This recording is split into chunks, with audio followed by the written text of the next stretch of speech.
दुआ।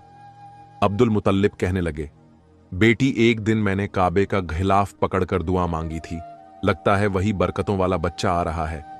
इतने में हजरते आमिना अंदर गई, तकिया उठा के लाई, कहने लगी, अब्बा जरा इस तकिया को हाथ में लीजिए।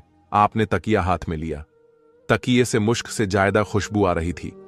अब्दुल मुतल्लिब ने पूछा, बेटी ये क्या है? आमिना कहती, अब्बा मैं इस पर सर रखकर सोती हूं, इसकी खुशबू नहीं जा रही है। अंदर गई, दुपट्टा लाई, कहने लगी, अब्बा इस दुपट्टे को सूंघे। अपने दुपट्टे को सूंघा, खुशबू आ रही थी। कहा, बेटी इसमें क्या बात है? कहने लगे, अब्बा एक दिन मेरे माथे पर पसीना था, मैंने दुपट्टे से पसीना साफ कर दिया था। कई मर्तबा इसे धो चुकी हूं, अभी तक दुपट्टे की खुशबू नहीं गई है, बल्कि जिस पानी से धो देती हूं वो पानी भी महक जाया करता है। अल्लाहू अकबर। हजरत अब्दुल मुत्तलिब खड़े हैं। हजरत फातिमा नबी की दादी अंदर गई है। दीवार कच्ची मिट्टी की थी, मिट्टी छुटा के लाई, कहने लगी, मेरे सरताज जरा इस मिट्टी को सूंघे।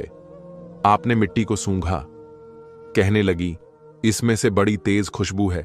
फरमाती है, कल अमीना इस दीवार पे हाथ रख के खड़ी थी, अब तक खुशबू आ रही है। अब्दुल मुत्तलिब मुस्कुरा रहे हैं, बेटी बड़ी अजमत वाला बच्चा है।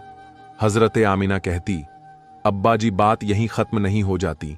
कहां बेटी, और भी कुछ है? आमिना कहने लगी, आप सुबह हरम शरीफ जाते हैं, मेहमान आते हैं, उनकी मेहमान नवाजी करते हैं, तो कभी कभी पानी भी घर से ले जाते हैं।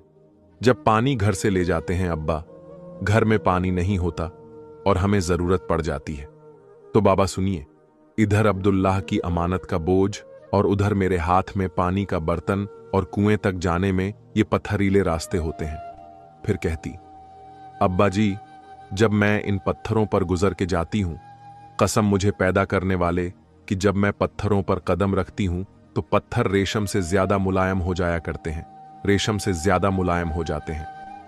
हजरते आमिना कहती हैं, अब्बा और सुनना चाहते हो तो सुनो। कहती, अब्बा जी मक्के की सारी औरतें बाल्टी रस्सी लेकर जाती हैं, लेकिन अमीना खाली हाथ जाया करती है, सिर्फ पानी का बर्तन लेकर जाती है। अब्दुल मुतल्लिब कहने लगे, बेटी पानी कैसे लाती हो? आमिना कहती है, बाबा सुनिए, जब मैं कुएं के किनारे पे जाती हूं, पानी बोलता हुआ किनारे के ऊपर आ जाया करता है। और अब्बा जी औरतें कहती हैं, क्या अमीना ठहर जा, जब तक तू यहां रुकी रहेगी ये पानी भी किनारे तक रहेगा। मैं रुकी रहती हूं, पानी भी किनारे पे रुका रहता है। मक्के की औरतें पानी भरती है, वापस आ जाती है। जब तक मैं रहती हूं